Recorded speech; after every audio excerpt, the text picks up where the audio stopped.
everyone, and welcome back to my channel. Today I'm going to be talking about some books that I'm hoping to read in the next few weeks. So this is my Christmas break TBR.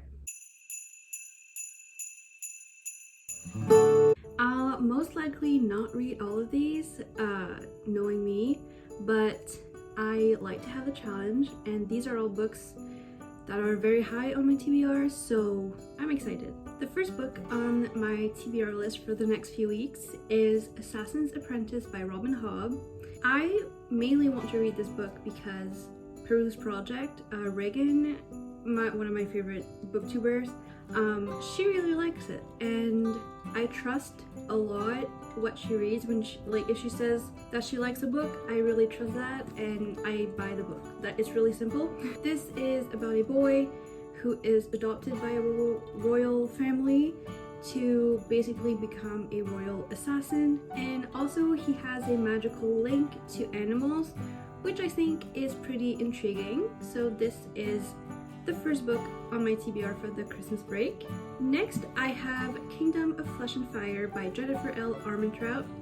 I've read the first book of this series almost a year ago, and I've decided it's time to keep going with it.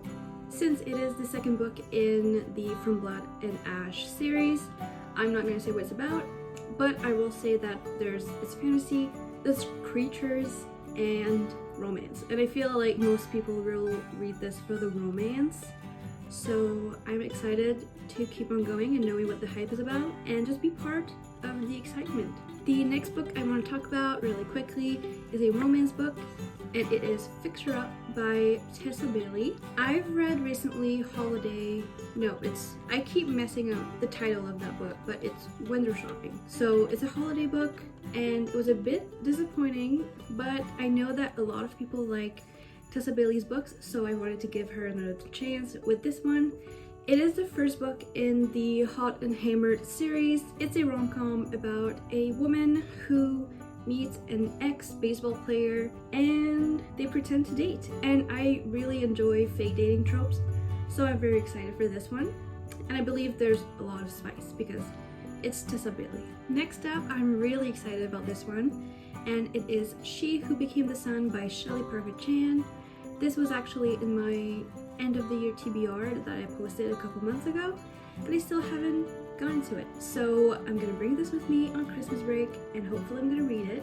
This is a very, very, very popular book, and I got it right when it came out because of the cover. It's absolutely beautiful.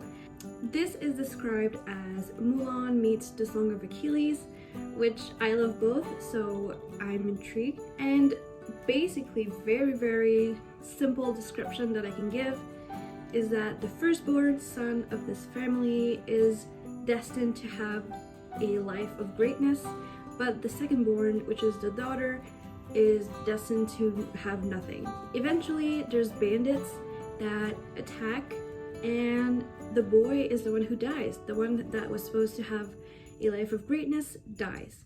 To protect her life, the daughter disguises herself as the boy, and it goes from there. She wants to escape death, and she disguises herself as her brother, who is supposed to have everything. This seems so freaking intense. The next book is The Spanish Love Deception by Elena Armas. Again, this is a wildly popular book. It actually won one of the Goodreads award thingies. I know a lot of people weren't happy with it. I think simply because other books deserved it more. I still want to know what this is about. Everybody loves it, everybody reads it, everybody recommends it, so I'm excited.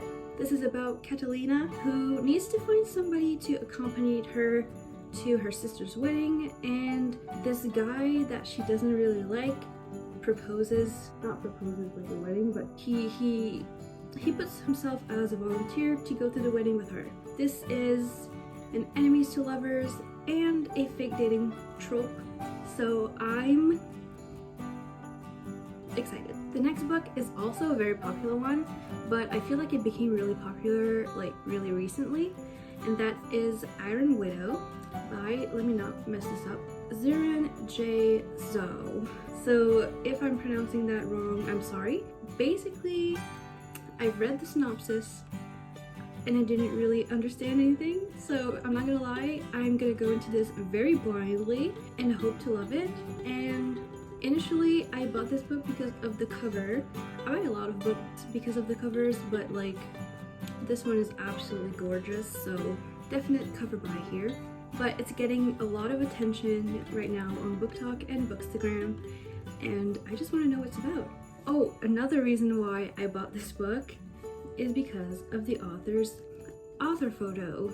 They are dressed as a cow, and I'm loving the kind of energy that it's giving me.